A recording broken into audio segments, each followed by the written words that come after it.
இளைஞர்கள் போதைப் பொருட்களுக்கு அடிமையாகாமல் விளையாட்டில் ஈடுபட்டால் மட்டுமே வாழ்வில் முன்னேற முடியும் என அதிமுக மாவட்ட செயலாளர் எஸ்.எம். சுகுமார் அறிவுரை வழங்கியுள்ளார். ராணிப்பேட்டை மாவட்டம் விளாப்பாக்கம் பகுதியில் நடைபெற்ற மாவட்ட அளவிலான கிரிக்கெட் போட்டியில் பிற மாவட்டங்களிலிருந்து பல அணிகள் பங்கேற்றனர்.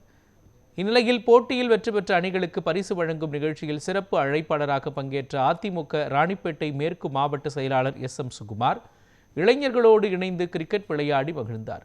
இதனைத் தொடர்ந்து அவரது சொந்த செலவில் வெற்றி பெற்ற அணிக்கு 25,000 ரூபாய் பரிசுத் தொகை மற்றும் கோப்பை வழங்கி வாழ்த்து தெரிவித்தார்.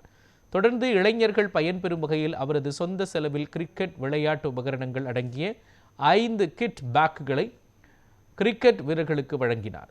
நிகழ்ச்சியில் பேசிய எஸ்.எம். சுகுமார், இளைஞர்கள் இடையே போதை பழக்கம் அதிகரித்து வரும் சூழலில் வாழ்க்கையில் சாதிக்க இளைஞர்கள் விளையாட்டுத் துறையில் ஆர்வம் காட்ட வேண்டும் என்று அறிவுரை வழங்கினார். இன்றைக்கு நாட்டில் போதை பழக்கம் ஜாஸ்தி ஆயிடுச்சு. எங்க பார்த்தாலும் கஞ்சா, கொலை, கொள்ளை இதெல்லாம் ஜாஸ்தி ஆயிடுச்சு. உங்களை அந்த மாதிரி நீங்க போய் மாட்டிக்க கூடாது. நீங்க அந்த மாதிரி போய் ஒரு சிக்கிக்க கூடாது. ஒண்ணு பணியில இருக்கணும். எங்கேயாவது உங்க குடும்பத்தை காப்பாற்றுறதுக்கு நீங்க பணியில இருக்கணும். அதோடு மட்டுமில்ல, உங்களுடைய ஓய்வு நேரத்தை உங்களுடைய உடலை சீரமைச்சுக்கிறதுக்கு விளையாடணும். இது 2 தான். ஒன்று, உங்க குடும்பத்தை பாருங்க, உங்களுடைய வாழ்வாதாரத்தை உயர்த்துங்க, உங்களுடைய குடும்பத்தை உயர்த்திடுங்க.